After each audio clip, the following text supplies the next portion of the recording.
बीड जिल्ह्यात संतोष देशमुखांची हत्या निर्घृणपणे केली, त्याची महाराष्ट्रात नव्हे तर देशभरात चर्चा झाली आणि अजूनही त्या खुणा, त्या मारहाण, ती क्रूरता लोकांच्या अजूनही लक्षात आहे। आणि त्याच बीड जिल्ह्यामध्ये परळीमध्ये दिवटे नावाच्या एका मुलाला मारण्याचा प्रयत्न केला, त्याला गंभीर मारहाण करण्यात आली, क्रूरता गाठण्यात आली। आपण जर बघितलं त्याच्यावर अंगावरचे वळ असतील किंवा त्याच्यावर जी काही भाषा वापरण्यात आली, तर हे अजूनही बीडमध्ये सुरू आहे, म्हणजेच पोलिसांचा वचक नाही।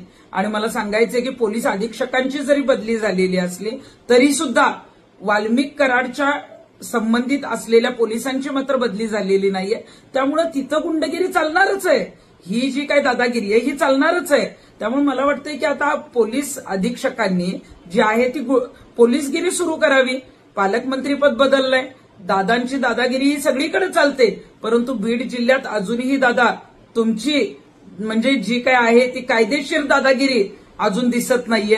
आपण तातडीनं या आरोपींवर कडक शासन करणं गरजेचं आहे। आणि या परळीमध्ये, बीडमध्ये अजूनही ही भीती का निर्माण झालेली नाही, कुणाचा यांच्यावर वचक आहे, हे सगळं शोधून काढणं गरजेचं आहे। आणि पोलिसांनी आता त्यांना, या गुन्हेगारांना, या टोळ्यांना त्यांची जागा दाखवणं गरजेचं आहे।